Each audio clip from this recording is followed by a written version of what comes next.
It's working. What's this, Dave? Are these They're microphones as well, but they sort of more just atmosphere or whatever. And these ones are the ones that, you know. All right, yeah, we'll be in touch.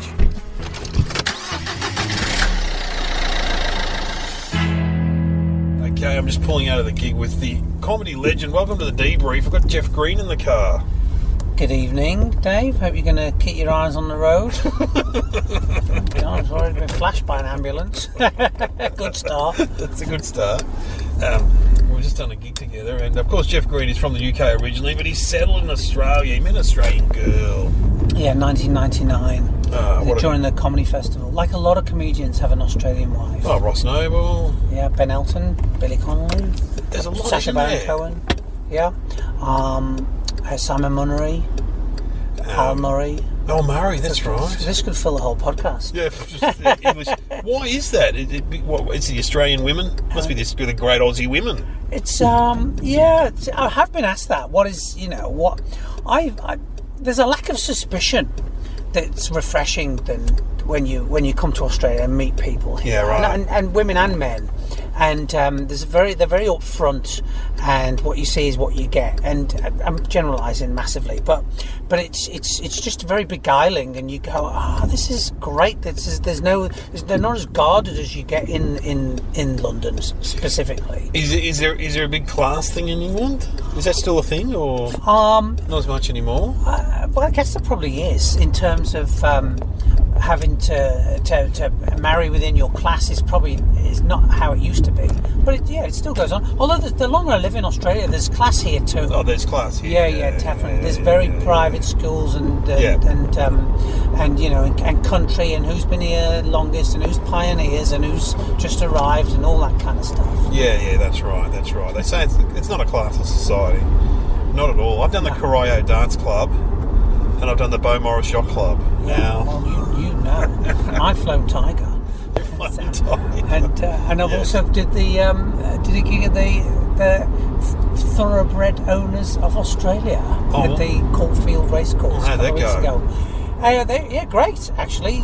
Surprisingly good, because it was a lunchtime gig, and there was a lot of very old guys. What I found about when I was doing comedy years ago, and I'd get booked for a corporate, and I'd be terrified because I'd be talking to people who are much, much older than me. Yeah, I know. In your 20s, I know. I would get the occasional corporate in my 20s. I'm thinking, these guys are in their 40s and 50s. But now, Jeff...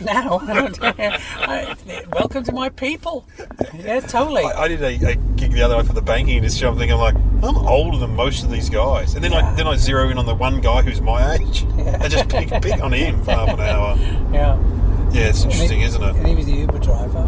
Well, remember that gig we did? We did a gig for a very wealthy family who own a big company, and we had to do the gig in this amazing Sydney apartment. Yeah.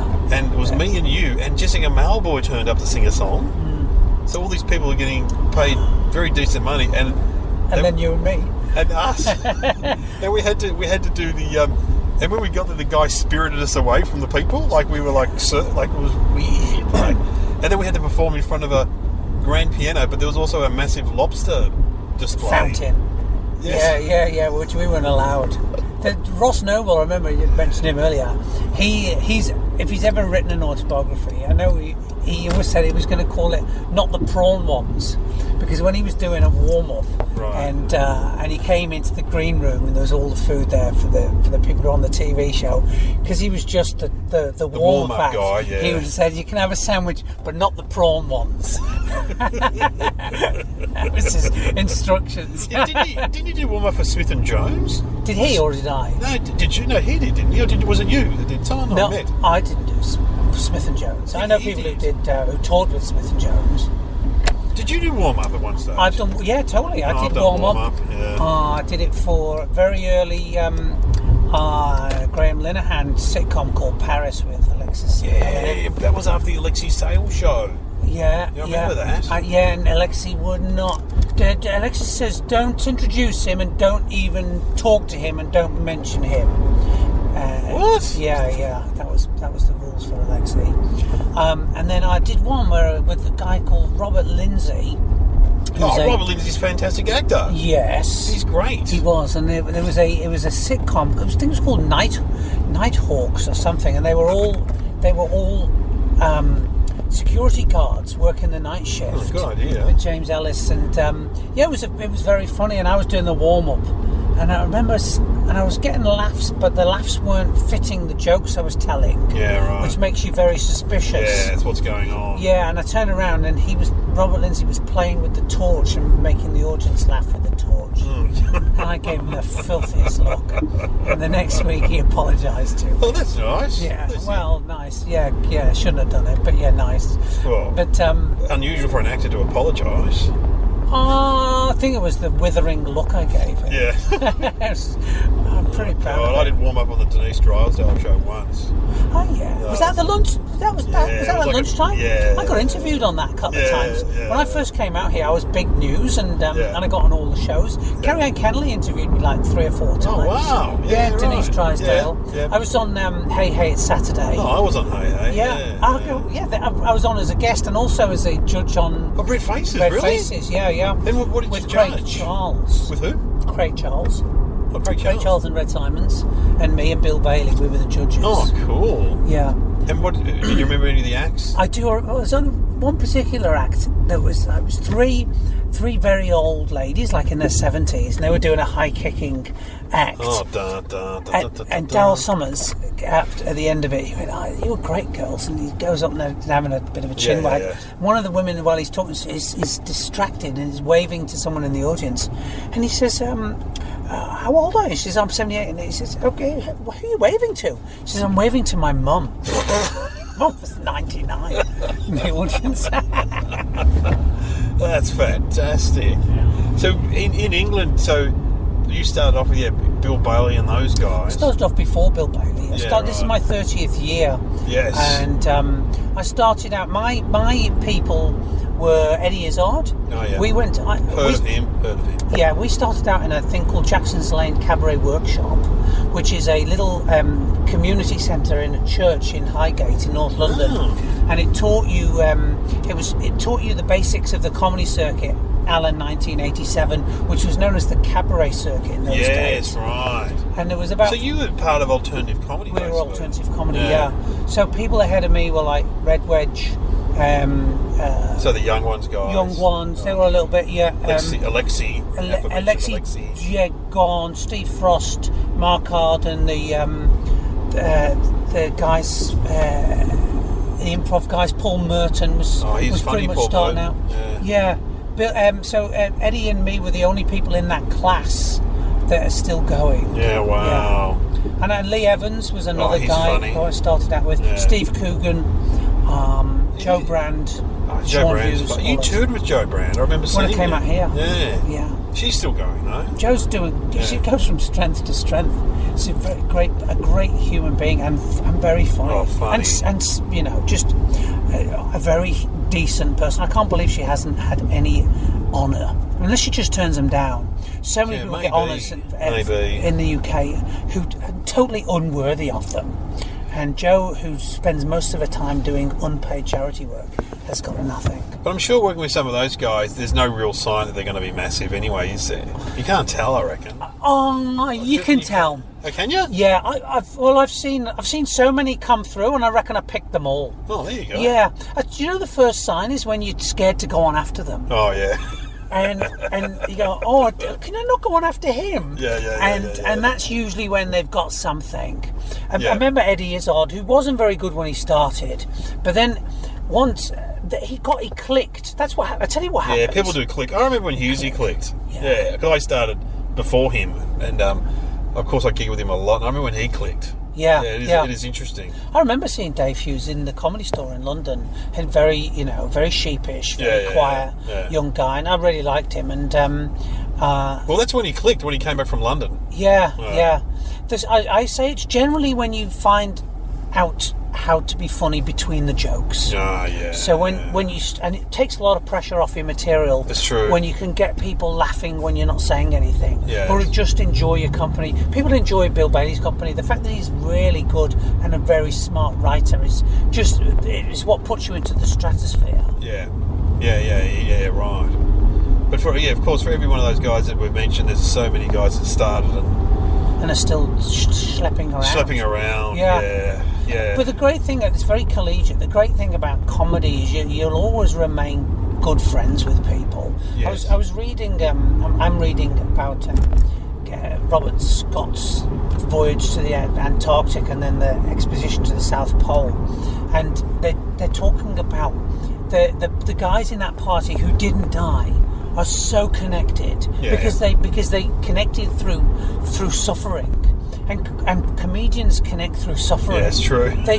You've seen everyone die on their arse. Like you've seen all of you've seen their ego stripped from them. You've seen them scared. You've seen them happy. You've been through everything. Yeah. And it's interesting that with the Louis C.K. thing that's going on at the moment. Yeah.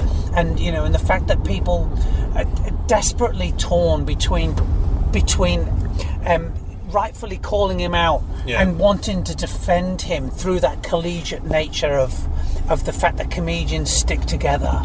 Yeah, and comedians do stick together. Yeah, that's interesting, all that stuff. My God. Well, I never thought wanking in front of somebody was a thing. I think to myself, why did I waste all that time locking doors, changing train carriages? I think the interesting thing is that he came out and said, it's all true. Well, he had no other choice. Yeah, he's faced it head on, my God. Yeah. But how will that affect his career, you reckon? I think, it's hard to see. At this point, it's hard to see someone coming back from anything. Yeah, but look at at Cosby still tours, apparently. Yeah, I don't think so anymore. I think there was too many people who, he was never convicted, so there are too many people who disrupted his shows that he just said it wasn't touring. worth it. Right. But it's hard to see him coming back. It's hard to see Kevin Spacey coming back. Yeah. And maybe Louis C.K. has got more leeway because he can and he can dictate the argument. Kevin Spacey is always going to be talking somebody else's words. Louis C.K. at least can go on stage and say, I've got to tell you what it is, and people will be interested to see what he's got to say. His story. Yeah, that's right. I'm not lessening any. No. I'm not lessening any. No, but you're right. He's a stand-up. He could put on a show that people could come to hear him. Yeah. Whereas Kevin, he's an actor, even though he produces his own stuff. But oh God, what's going on here, Jeff? Someone's put their hazard lights on, and we're on Punt Road, Hoddle Street, and it's just like a nightmare. What's going on? That's because this is. Someone's parked. Yeah, someone's parked. Or maybe they just clipped each other. Oh, okay. They've had a bit of an accident. Is it my wife? Direct traffic. So you moved to Australia because you met a woman here, obviously, and you've had children. But I didn't do it in that order. I met Fiona in 1999, and then for 2 years we communicated over the internet. Oh wow! And on a dial-up 14.4 modem. Funny. That's So she didn't, and it was hard work. And so we saw each other maybe 4 times a year, but I didn't see anybody else. I was with her, so actually it was probably the loneliest time in my life. Yeah, right. Was being in England without a girlfriend. I realised how much my social life was connected to meeting women and dating. Yeah, right. Yeah. So eventually, she came over in about 2001, and then we split up briefly for a while, for about 6 months in 2003. And then I came back and we connected, and then she came back to England, and then we had babies in London, and then we came to Australia in 2008. Yeah, I think most women want to be near their mums or in their hometown anyway when they have kids. Yeah, exactly. For the support and stuff.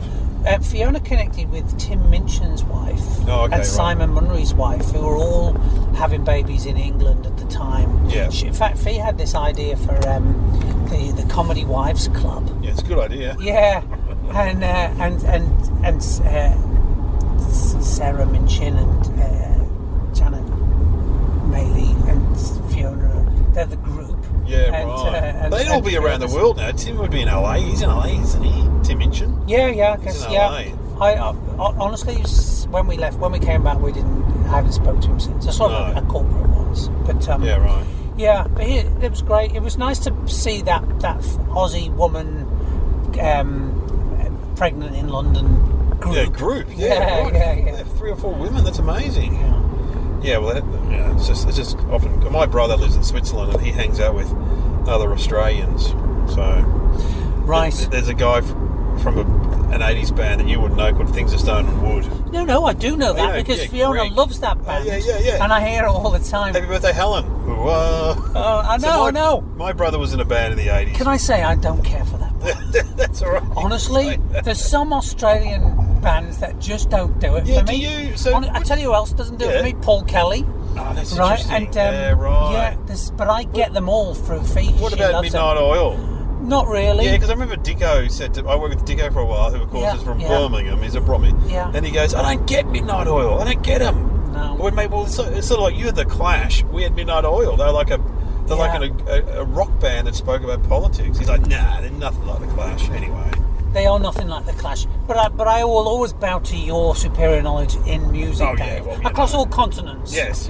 Well, I love music, but yeah. I can understand some bands are very unique to the some country. Some don't travel, yeah. But then AC/DC travel, and In Excess sort of travel. Yeah, well, in America, massive in America. Yeah. Yeah, I've been listening to a bit of In Excess lately. I still really like In Excess. Oh, great band. We used to go see them in pubs around sort of St Kilda, around where we're travelling to, all around here. They were very good live band. Well, they were a white funk band. They weren't so much removed from, say, Spano Ballet or something like that. Yeah, right. New wave. Somebody said that they had brought this album, their breakthrough album, and the record company went, "This is so terrible. We want to pay you $1 million to not release it, to bring something else out." And they said no, and of course the rest is history. So they became fantastic. And so, do you ever regret leaving England, or? Do I ever? No, I didn't. I was really ready to come. Yeah. I felt I'd got as far as I was going to get in London at the time in 2008, and I really was looking for a new challenge. Yeah. I'd sort of also, I was in a rut in writing. My writing wasn't very fresh, and I was caning it, and the babies were 3 and 9 months, and I was still drawn to that party scene in London. Yeah, right. And not a good mix. Not a good mix with kids that don't sleep through the night, and a wife who's got no one to help her. And so when her dad passed away, and she said, "I want to go home," I went, "Yeah, I'm going. I'm really up for this." So I didn't even say goodbye to anybody. I didn't do did the Phantom. I just did the Phantom leaving. I didn't even tell my agent. He says, "I've got you." My last gig was for Michael McIntyre's Comedy Roadshow, and I went, "By the way, my luggage is in Heathrow Airport, left luggage, and when I finish this gig in Belfast, I'm flying to Australia. I'm not coming back." Oh, so was that for the TV show? Yeah. Oh wow. I've seen that gig. Yeah. You were very good on that. Well, I saved that. If I'm honest, right? There was 4 comics who are now multi-millionaires on that bill, and me, and I left for Australia. The rest of them became household names, and I'll be honest with you, they weren't watching. Yeah, you were the best on the night. I remember you were the best on the night, and they put you on last too on the night on the TV show. If I'd have stayed, if I'd have stayed in the UK, 2008, 2009 was when comedy in England, stand-up comedy, took off, became a bubble. This is pre John Bishop, pre Kevin Bridges, pre Mickey Flanagan. They were all just circuit names, and they're now they're all huge. They're all massive, yeah. But then also there's a lot of people that fell back down to gravity. One of the great things about being in Australia, honestly, is not seeing all the people on TV that you work with that you think you should have got that gig. You cannot put a price on peace of mind of just being here and not having to look at the success other people are getting, because it eats you up. I don't know how you feel about success, Dave. I'm not a naturally jealous person, but I do have an Achilles heel when I see somebody on TV that gets more than I think their fair share. Oh yeah. Well, I think that's normal to feel that. It's normal, but it's acidic, and it's really it eats away at you. But also, horrible. I've worked with some of the biggest comics in Australia. I'm always amazed how jealous they are of other people. Like, you're doing pretty well. What are you worrying about them for? I know. And they're like, oh no, why should they be on that show? I know, what a terrible. So why don't you just come and the great. I'm in a sweet spot. I don't get invited onto television much. I do some of the shows that they want me to do, but I don't have to have it rubbed in my face. Yeah, right, yeah. And I really enjoy the work I do here. The one thing I do miss is gigs. I miss the 4 or 5 gigs a week. I did your show tonight, and it's a club gig, and it was like getting in a warm bath. Because I hadn't done a show. Mostly they're really hard corporates I do, and to come on and perform in front of people in a pub. Just in a pub. At, 9 That's o'clock where I at started. Night. Yeah. And yeah. Of course. But did you win MasterChef? I didn't. No. I was on it. I was on it twice. You won MasterChef twice? Celebrity MasterChef. Yeah, right. I fooled them the first time. And then I crashed and burned the second time. Oh, really? How far did you get on the first one? The first one, well, I did very well, and was only pipped by the eventual winner called Nadia Swahala, who's Nadia. I think she's from the Middle East and did a really fancy Middle East food. I cooked sardines escabeche. And, like sardines on toast. Yeah. It was sardines on toast. Oh my god! But it's done with oil and vinegar and cloves and orange and chili and garlic and onion. It's how the Spanish used to cure their sardines to get them through the winter. Yeah, right. And then you put it on ciabatta and they. Oh, yum! Yeah, they loved it. Yeah, I couldn't believe it. So they invited me back, and then I did. What did I do? It was a terrine of rabbit with half a rabbit's kidney on top. Oh my god! Parmesan, but I didn't season it properly, and they said it was tasteless. Bloody hell! So, what are the big differences between, say, the comedy scene in England and here? Obviously, more gigs. Yeah, you do. Yeah, I live. I've done brilliantly. Where you live? Yeah, that's great. Sorry. Tell me where to turn. Yeah, shortly. After the traffic lights. Oh, yeah, okay. Please. What are the differences, you reckon? Obviously, I've been to London. There's more gigs there. Yeah, well, there certainly was in 2008. Although the word on the street from my old friends is that the comedy scene is almost dead the live scene. There's so much comedy on television for free. Yeah, right. And so many big TV names will come and do the gig for free just to work material up. That I'm just there, Dave. Oh yeah, so it's sort of like LA. Yeah. What LA's like apparently. So you'd go to Aberdeen, for 150 quid, and have to pay your own travel and stuff.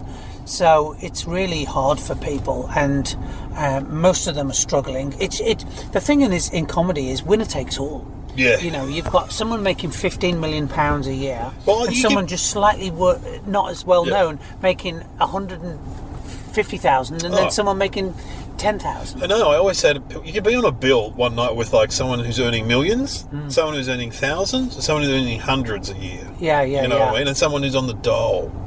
It is. It's very egalitarian in some sort of way. Anyway, you're on the debrief with Jeff Green. Okay, the dollarshaveclub.com delivers high quality razors right to your home for less than what you'd normally pay. I tell you what, it's great. They send it to you in a little box. There's everything you need. There's a blade, there's cream, there's even a shaving brush. Look, here's your chance to see why over 3 million members love the Dollar Shave Club. Right now, you get your first month of the club for as little as $5. After that, it's just a few bucks a month. Dollar Shave Club is so confident in the quality and the value of all their products. There's no long-term commitment or any hidden fees. There's no reason not to join.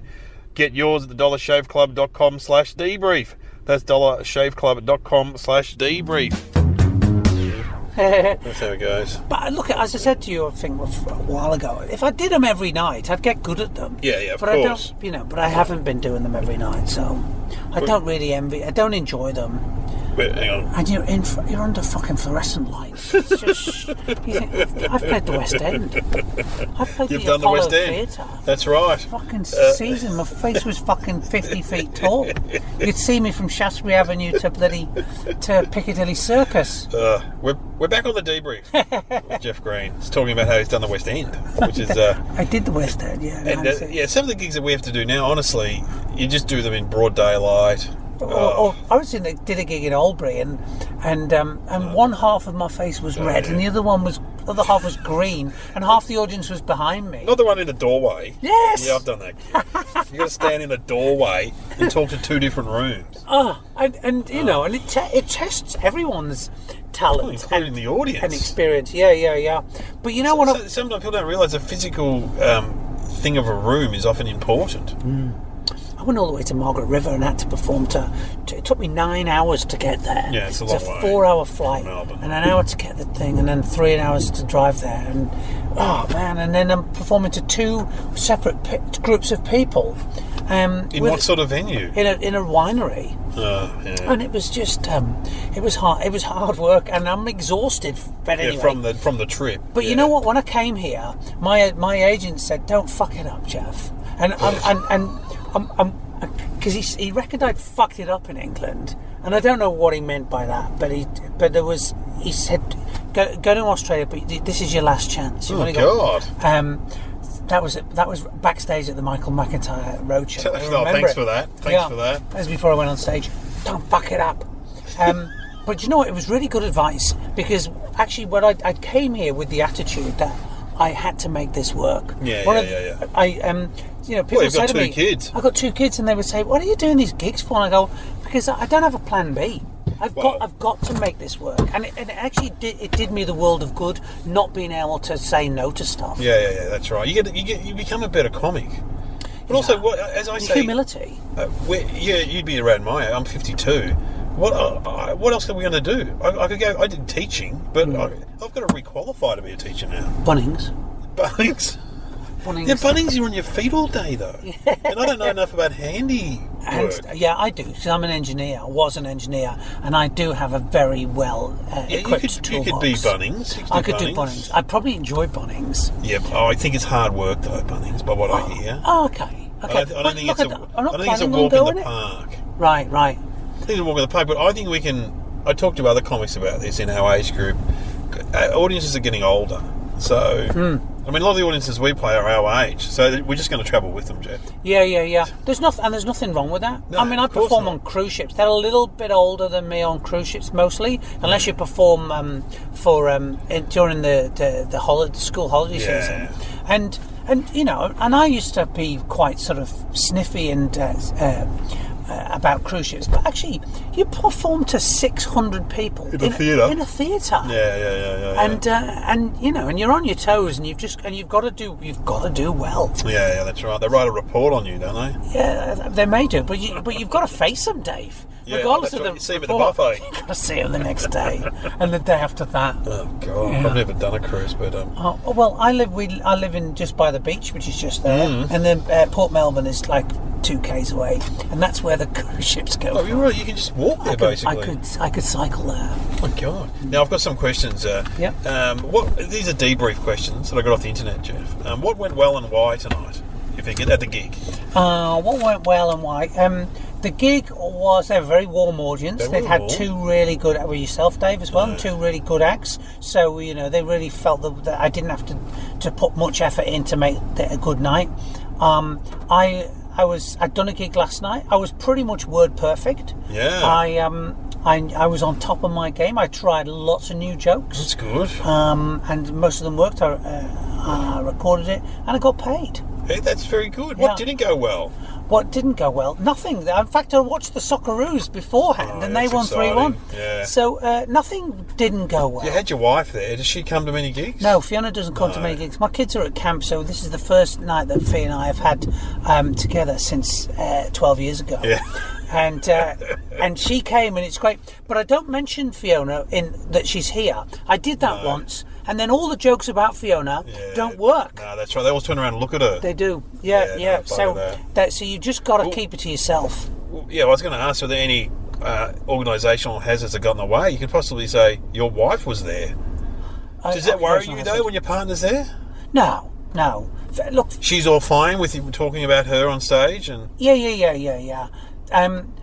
There's only been one routine. Fiona didn't like and had said to me, I don't and she said it in the nicest possible way, but I knew what she was trying to say was, please don't do that routine, it embarrasses me. Right. And that was a routine, and to be fair, it was nothing about her.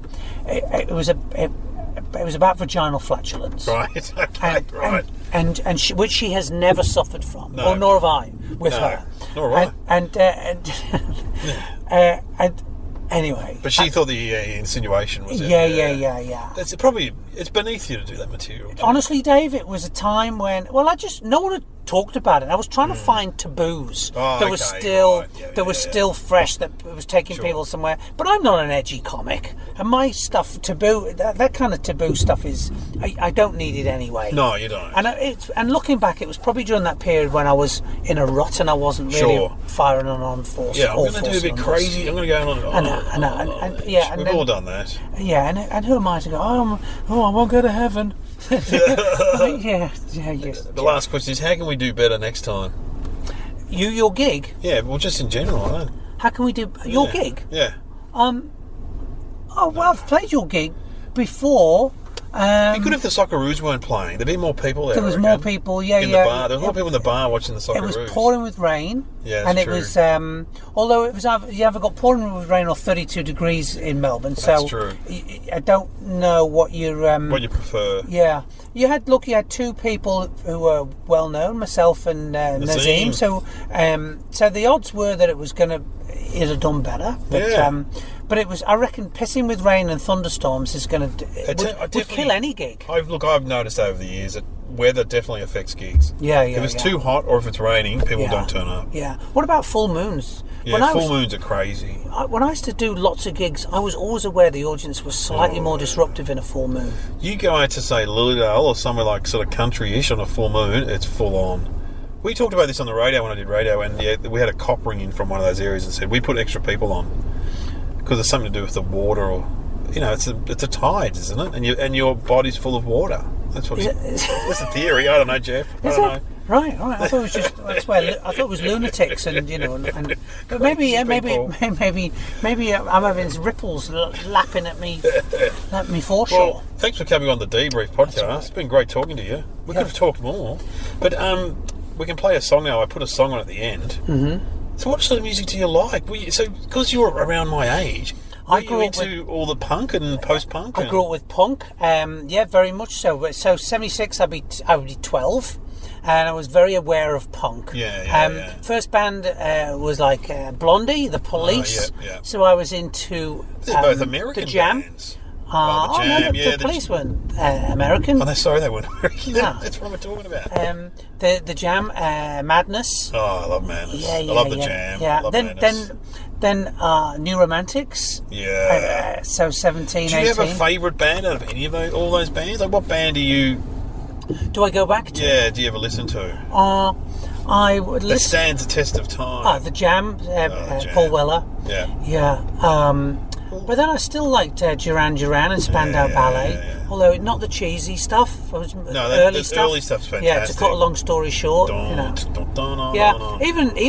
the Human League, have been boiled. Yeah. We were playing it the other day for the kids, like Mirror Man. Ooh. Why don't we play some Jam? Let's play some Jam. David Sylvian from Japan. Yeah. I second that emotion. Yeah, they were great, Japan. Yeah, I loved all that sort of early instrumental. Do you remember a song called Clack to V16? Oh, yeah, by the Blue Rondo a la Turk. That was a great. I remember having that on a 12-inch. Yeah, I had that. Yeah, you know who did their first gig with them was the Smiths, supported Blue Rondo a la Turk. Right. Because Morrissey talks about in his book and said they were just a bunch of scenesters from London. That was a good song, though. Yeah, it was a great song, yeah. Let's play Blue Rondo a la Turk. Yeah. I don't reckon anyone's playing them anywhere around the world anymore, Blue Rondo a la Turk. Okay, here's some Blue Rondo a la Turk. I had both. They had Clack to Wittgenstein and... I don't even know what it means. Oh, they were like a dance sort of Latin... London guys. Yeah, it was great. So I grew up with Ian Jury as well. Oh, fantastic. The reasons start to be cheerful. Yeah. Oh, maybe we should play some Ian Jury. He's the best. Yeah. What was that? Did you ever meet him? I never met. He sat in front of me at a gig. I mixed with a lot of those in the 80s. Yeah. You know, comedian and rock stars were sort of cool together, weren't they? Yeah. One of my old friends, Carolina Hearn, who's sadly passed away. She was fantastic. She was in the royal family, wasn't she? She was. Yeah. She married Hookie from New Order, and we sang Love Will Tear Us Apart together at the Edinburgh Fringe. So. Yeah. With Peter Hook? With Peter Hook, on bass, and the Bill bass Bailey. player. Yeah, Kevin Eldon. Oof. And I've sang Down Under with Colin Hay in Edinburgh. And Adam Hills and Eddie Izzard on stage. I'm more impressed by Joy Division. I mean, I like Colin Hay, he's great. He's actually come to the Grandview, the gig we just did. He came one night to see Bob Franklin. And he helped me with a PA. He goes, the PA's not working properly, I'll help you. And he adjusted the levels. Yeah. And then the guy at the bar goes, I can't believe the bloke from Mental is anything is helping you with the PA. That's men at work, mate. Yeah. That's men at work. So many music choices, so many favourite bands. We'll go back to Blue Rondell Turk. Yeah. Okay, Blue Rondell Turk is Turk. Okay. Yeah, because I don't think anyone's ever... A lot of people wouldn't know them, but I remember them. I had that 12-inch too. Yeah, cool. Thanks, Jeff.